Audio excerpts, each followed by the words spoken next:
ಅದೇ ನಾನು ಹೇಳ್ತಾ ಇರೋದೇನಂದ್ರೆ ಈಗ ನಮ್ಮ ರೈತರು ಭೂಮಿಗಳನ್ನ ಕಿತ್ಕೊಂಡು ಯಪ್ಪ ನಮ್ಮನ್ನೆಲ್ಲ ಬೀದಿಗೆ ಕೆಡುತ್ತವ್ರೆ. ನಾವು ರೈತರೇ ಇಲ್ಲ ಅಂದಮೇಲೆ ಆ ಯಪ್ಪ ಉದ್ಧಾರ ಆಗೋಕ್ಕಾಗುತ್ತಾ?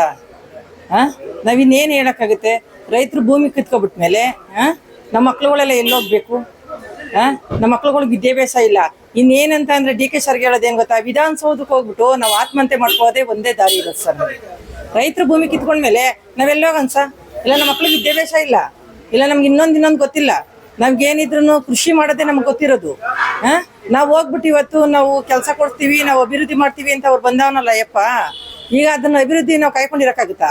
ಇನ್ನೇನು ಮಾಡೋಕ್ಕಾಗಲ್ಲ. ನಮ್ಮ ಭೂಮಿ ಏನನ್ನ ಯಪ್ಪ ಕಿತ್ಕೊಂಡ್ರೆ ನಾವು ಹೋಗಿ ವಿಧಾನಸೌಧ ಮುಂದಗಡೆ ಆತ್ಮಹತ್ಯೆ ಮಾಡ್ಕೋಬೇಕು ಅಂತ ನಾವು ತೀರ್ಮಾನ ಮಾಡ್ಕೊಂಡಿದ್ದೀವಿ. ಈಗ ಅಷ್ಟಿದ್ರೆ ಆ ಯಪ್ಪ ಬಂದು ನಮ್ಮ ಭೂಮಿ ಕೈ ಹಾಕ್ಲಿ. ಅದೇ ನೋಟಿಸ್ ಕೊಡ್ತದಕ್ಕೆ ಹೇಳ್ತೀವಿ ಸರ್. ಅವ್ನು ಕೊಟ್ಟರು ನಾವು ಭೂಮಿ ಕೊಡಲ್ಲ ಸರ್. ಯಾವುದೇ ಕಾರಣಕ್ಕೂ ನಾವು ಭೂಮಿ ಬಿಟ್ಕೊಡಕ್ಕಾಗಲ್ಲ. ನಾವೇನಿದ್ರು ಹೋರಾಟ ಮಾಡೇ ಮಾಡ್ತೀವಿ, ನಾವು ದಯಿಸ್ಕೋತೀವಿ. ನಾವು ಇದು ಯಾವುದು ಕಾರಣಕ್ಕೂ ನಾವು ಭೂಮಿ ಕೊಡಲ್ಲ. ನೋಟಿಸ್ ಕೊಟ್ಕೊಳ್ಳಿ ಬಿಡಿ ಸಾ. ಏನು ಅವ್ರ ಅಪ್ಪಂದ ನೋಟಿಸ್ ಕೊಟ್ಬಿಡಕ್ಕೆ? ಇಲ್ಲ ಏನನ್ನ ನಾವು ಕೆಂಪೇಗೌಡಂತ ಹೋಗಿದ್ದೀವಾ? ಅದೇ ನಮ್ಮ ಅಪ್ಪ ನಮ್ಮ ತಾತಿರ್ ಸಂಪಾದನೆ ಮಾಡಿರೋ ಆಸ್ತಿ ಅಲ್ವಾ? ನಾವು ಯಾಕೆ ಕೊಟ್ಬಿಡೋಣ?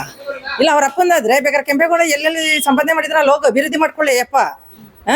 ನಮ್ಮ ಭೂಮಿಗಳಿಗೆ ಯಾಕೆ ಬರಬೇಕು? ಏನು ಈ ಸರ್ಕಾರ ತರಾತುರಿನಲ್ಲಿ 3 ಗ್ರಾಮಗಳನ್ನು ಅಂತಿಮ ಅಧಿಸೂಚನೆಯನ್ನು ಹೊರಡಿಸಿದೆ. ಉಪಮುಖ್ಯಮಂತ್ರಿಯಾಗಿದ್ದಾಗ ಒಂದು ಹೇಳಿಕೆಯನ್ನು ನಮ್ಮ ಮುಖ್ಯಮಂತ್ರಿಗಳು ಕೊಡ್ತಾ ಇದ್ರು. ಈಗ ಮುಖ್ಯಮಂತ್ರಿ ಆದಮೇಲೆ ಅವರ ನಡವಳಿಕೆ ಬದಲಾವಣೆ ಆಗಿದೆ. ಏನಂತಂತ ಹೇಳಿದ್ರೆ, ನಾವು ಯಾವುದೇ ಕಾರಣಕ್ಕೂ ರೈತರು ಭೂಮಿಯನ್ನು ಕೊಡಲ್ಲ ಅಂತಂತೇಳಿ 1.5 ವರ್ಷದಿಂದನೂ ಕೂಡ ಹೋರಾಟ ಮಾಡ್ಕೊಂಡು ಬರ್ತಾಯಿದ್ರು ಕೂಡ ಏನು ಅಂತಂತ ಹೇಳಿದ್ರೆ, ಒಂದಷ್ಟು 2.5 ಕೋಟಿ ದುಡ್ಡನ್ನು ಕೊಡ್ತೀವಿ ಅಂತಂತೇಳಿ ರೈತರ ಮೂಗಿಗೆ ತುಪ್ಪ ಸವರುವಂಥ ಕೆಲಸವನ್ನು ಈ ಸರ್ಕಾರ ಮಾಡ್ತಾ ಇದೆ. ಯಾಕೆ? ಅಲ್ಲಿ ಒಗ್ಗಟ್ಟನ್ನು ಹೊಡಿಲಿಕ್ಕೆ ಹೊರಟಿರ್ತಕ್ಕಂಥದ್ದು. ಈಗಾಗಲೇ 3,500 ಅರ್ಜಿಯನ್ನು ನಾವು ಭೂಮಿ ಕೊಡಲ್ಲ ಅಂತಂತೇಳಿ ಜಿಲ್ಲಾಧಿಕಾರಿಗಳಿಗೆ ಸಲ್ಲಿಸಿದ್ರಲ್ಲ ಅಲ್ಲಿನ ರೈತರು. ಏನಾಯಿತು ಅದು ಅರ್ಜಿಗಳದು? ರಾಜ್ಯಪಾಲರಿಗೆ ಅರ್ಜಿ ಕೊಟ್ರಲ್ಲ, ಏನಾಯಿತು? ಮುಖ್ಯಮಂತ್ರಿ ಸಿದ್ದರಾಮಯ್ಯನವ್ರಿಗೆ ಅರ್ಜಿ ಕೊಟ್ಟಿದ್ರಲ್ಲ, ಏನಾಯಿತು? ಡಿ ಸಿ ಅವರು ಕೊಟ್ಟಿತ್ತಲ್ಲ ಅರ್ಜಿ, ಏನಾಯಿತು? ಎಲ್ಲ ಕಂದಾಯ ಸಚಿವರು ಕೊಟ್ಟಿತ್ತಲ್ಲ, ಏನಾಯಿತು ಅರ್ಜಿ? ಹಾಗಾದರೆ ಈ ರೈತರು ಕೊಟ್ಟಂಥ ಎಲ್ಲ ಅರ್ಜಿಗಳು ಕಸದ ಬುಟ್ಟಿಗೆ ಹೋದೋ? ಅಂದರೆ ಇವ್ರದ್ದು ಒಂದು ಅಜೆಂಡಾ ಏನು? ನೀವೇನೇ ಮಾಡಿದ್ರು ಕೂಡ ನಾನು ಈ ಭೂಮಿಯನ್ನು ಕಿತ್ಕೊಳ್ತೀನಿ ಅಂತಕ್ಕಂಥದ್ದು ಈ ಸರ್ಕಾರದ ಒಂದು ನಿಲುವು. ಆ ಕಾರಣದಿಂದ ಇವತ್ತು ತರಾತುರಿನಲ್ಲಿ 3 ಗ್ರಾಮಗಳನ್ನು ಅಧಿಸೂಚನೆಯನ್ನು ಹೊರಡಿಸಿದ್ದಾರೆ. ಯಾವುದೇ ಕಾರಣಕ್ಕೂ ಕೂಡ ರೈತರು 1 ಇಂಚು ಭೂಮಿಯನ್ನು ವಶಪಡಿಸ್ಕೊಳ್ಳಿಕ್ಕೆ ಬಿಡೋದಿಲ್ಲ. ಆ ಭಾಗದ ರೈತರ ಹೆಣದ ಮೇಲೆ ಇವರು ಭೂಮಿಯನ್ನು ಬಿಡಿಸ್ಕೊಂಡು AICTನ ಕಟ್ಟಬೇಕೇ ಹೊರತು, ಕಾಂಕ್ರೀಟ್ ಕಾರ್ಡನ್ನು ಮಾಡಬೇಕೇ ಹೊರತು ಯಾವುದೇ ಕಾರಣಕ್ಕೂ ಕೂಡ ಇಲ್ಲಿನ ಫಲವತ್ತಾದ ನೈಸರ್ಗಿಕವಾಗಿ ಬಹುಬೆಳೆಯನ್ನು ಬೆಳೀತಕ್ಕಂಥ ಈ ಭೂಮಿಯನ್ನು ಬಿಡಲಿಕ್ಕೆ ಒಬ್ಬ ರೈತರು ಕೂಡ ಅಲ್ಲಿ ಸಿದ್ಧನಿಲ್ಲ. ಒಂದು ಸುಳ್ಳನ್ನು ಹೇಳ್ತಾರೆ ಮುಖ್ಯಮಂತ್ರಿಗಳು, 80% ಒಪ್ಕೊಂಡ್ಬಿಟ್ಟಿದ್ದಾರೆ ಕೊಡಲಿಕ್ಕೆ ಅಂತಂತೇಳಿ. ಅಲ್ಲಿ 80% ವಿರೋಧ ಇದೆ.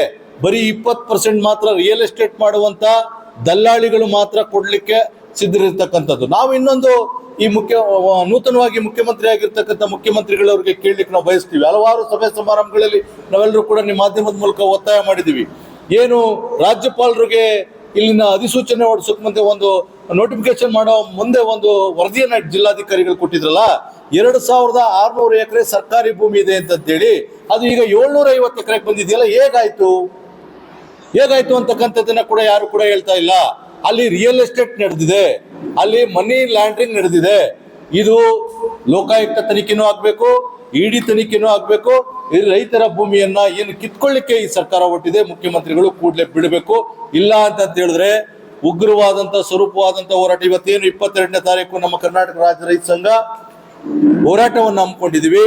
ಈ ಹೋರಾಟ ಈ ರಾಜ್ಯದ ಮುಖ್ಯಮಂತ್ರಿಗಳಿಗೆ ಒಂದು ಸಮಗ್ರವಾದಂಥ ಎಲ್ಲರ ರೈತರು 9 ಜಿಲ್ಲೆಗಳಿಂದ ಏನು ರೈತ ಮುಖಂಡರು ಇವತ್ತು ಬಂದಿದ್ದಾರೆ, ಅವರೆಲ್ಲರ ಪರವಾಗಿ ನಾವು ಒಂದು ಉತ್ತರವನ್ನು ಕೊಡಲಿಕ್ಕೆ ಸಿದ್ಧರಾಗಿದ್ದೇವೆ. ನಿರ್ಭೀತ, ನಿಷ್ಪಕ್ಷಪಾತ, ವಿಶ್ವಾಸಾರ್ಹ ಸುದ್ದಿಗಳಿಗೆ ಮತ್ತೊಂದು ಹೆಸರಾಗಿರುವ ನ್ಯೂಸ್ 18 ಕನ್ನಡ ಈಗ ಆಪ್ನಲ್ಲೂ ಲಭ್ಯವಿದೆ. ದಯವಿಟ್ಟು ಇಲ್ಲಿರುವ QR ಕೋಡ್ ಅನ್ನು ಸ್ಕ್ಯಾನ್ ಮಾಡಿಕೊಂಡು ಆಪ್ ಡೌನ್ಲೋಡ್ ಮಾಡೋದಕ್ಕೆ ಮರಿಬೇಡಿ. ನಿಮ್ಮ ಬೆಂಬಲ ಹೀಗೆ ಸದಾ ನಮ್ಮೊಂದಿಗಿರಲಿ. ಧನ್ಯವಾದ.